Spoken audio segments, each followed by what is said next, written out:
అంటే అన్ని రంగాలతో పాటు విద్యాశాఖకి టాప్ వన్.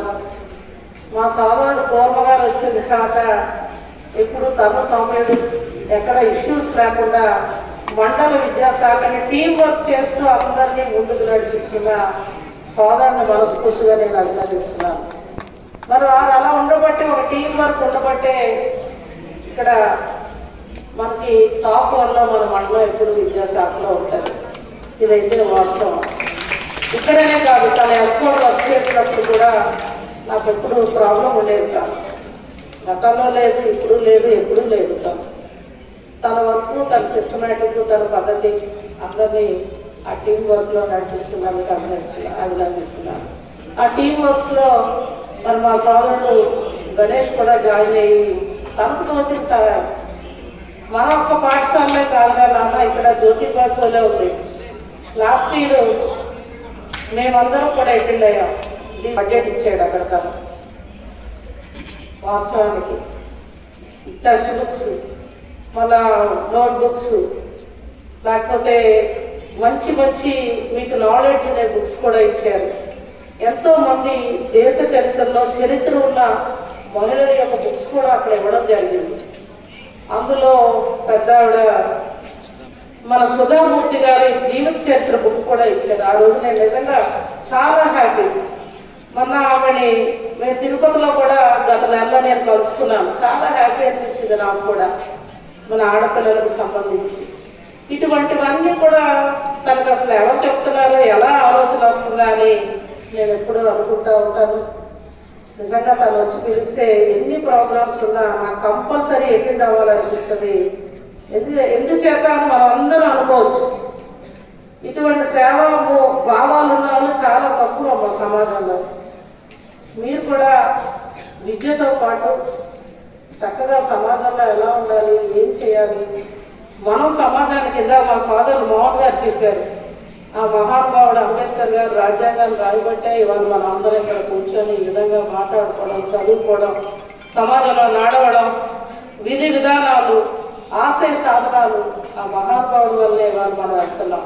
అయితే ప్రభుత్వాలు కూడా ఈ విధంగా వెళ్ళాలని కూడా తెలియదు. ప్రభుత్వాలకు ఒక భరోసా ఆయన రాసిన రాజ్యాంగమే ఇవాళ వారి స్ఫూర్తే ఈనాటి ప్రభుత్వాలు ముందుకు వెళ్తున్న తరుణం. మరి అటువంటి మహానుభావుడిని మనం అందరం కూడా ఎప్పుడు మర్చిపోకూడదు.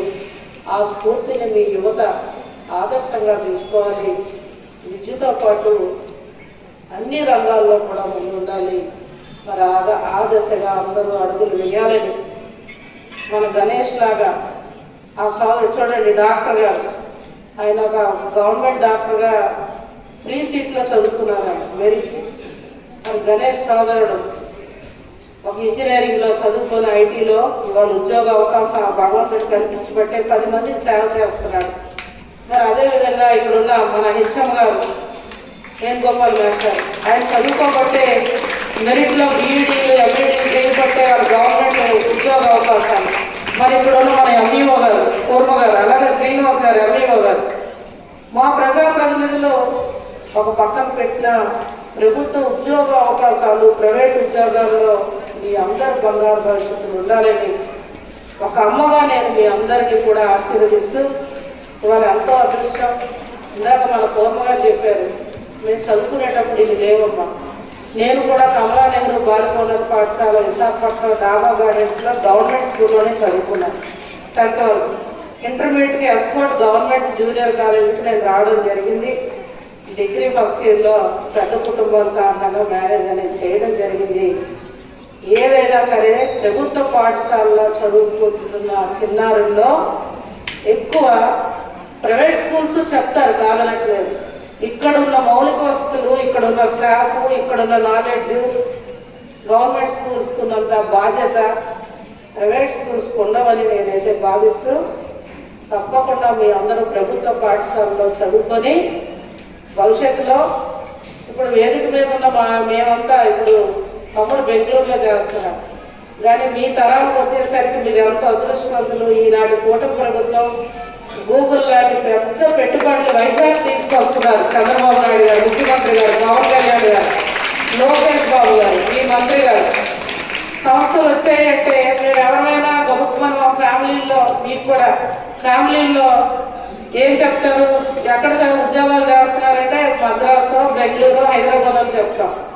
కానీ మరి అలా కాదు, మీరు భవిష్యత్తులో వైజాగ్లోనే మీ అందరూ ఉద్యోగ అవకాశాలు కూడా ఉంటాయి.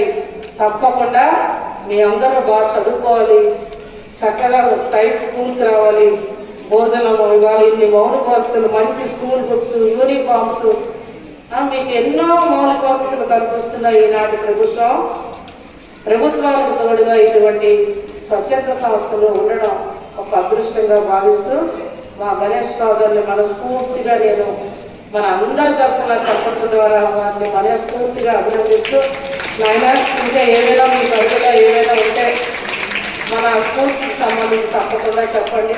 ప్రభుత్వ పరంగా నా వంతు ప్రయత్నం చేస్తాను. వ్యక్తిగతంగా మరి నేను కూడా ఇప్పటికీ ఒక 10 మంది స్టూడెంట్స్ని, పేద విద్యార్థులు దత్తత తీసుకొని ఇయర్ ఫీజు కడుతున్నాను. ఇంజనీరింగ్ అమ్మాయికి ఒక అమ్మాయికి 50,000 కడుతున్నాను. ఇంజనీరింగ్ స్టూడెంట్ వెళ్ళిపోవడం ఒక కరెక్టర్ వీధిలో ఒక అబ్బాయికి 40,000 రూపాయలు బుక్స్ కోసం ఇస్తున్నాను. గొప్ప కాదు, నా వంతు అనాల శాసనంలో చేస్తున్నాడా, నా వంతుగా సమాజంలో నా పాత్రకు 10 మందిని చదివిద్దామని ఆలోచనలోకి వెళ్తున్నాను. మరి ఆదర్శంగా నాకు తోటి సహాయం చేస్తున్నాను. గొల్జాలో కూడా మళ్ళీ మధ్యన మెడిసిన్ ఒక అమ్మాయి ఫ్రీ సీట్ పొందింది. మన గొల్జా హై స్కూల్లో చదువుకున్న అమ్మాయి అనుకుంటున్నాను, చాలా పూర్. ఆ అమ్మాయికి కూడా బుక్స్ కోసం ఒక 25,000 రూపాయలు సంవత్సరం ఇస్తానని మాట ఇచ్చాను. ఇలా ఉన్నారమ్మా, ఏది ఏమైనా మీ అందరి అమ్మగా మీకు విద్యలో ఏ అవసరాలు ఉన్నా ఈ అనుభవంలో ఎప్పుడూ మా ఇంటికి తాళం అనేది నేను లేను. ఏ అవసరాలు ఉన్నా నేను ఎప్పుడు ఉన్నానని ఎవ్వరూ మర్చిపోవద్దు. నా వంతు సహాయ సహకారాలు నేను కోట్ల కోటీశ్వరాలు కాకపోయినా నాకున్న దాంట్లో తోచిన సహాయ సహకారాలు ఎప్పుడు నా కుటుంబం నేను చేస్తామని మరొకసారి, ఎవరైనా మీ దృష్టిలో పేదవాళ్ళు చదువుతున్నారమ్మా చాలా కూడని మీ పరిధిలో కూడా ఎవరున్నా నాకు తెలియపరచండి. తోచిన సహాయం ఒక పూల దండకు ఒక పువ్వుకు తోడు, అందరం కూడా సమాజానికి తోడ్పడదాం, ఉపయోగపడదాం అని మరొకసారి తెలియజేస్తూ, మరొకసారి గణేష్ మనస్ఫూర్తిగా అభినందిస్తూ సెలవు తీసుకుంటాను.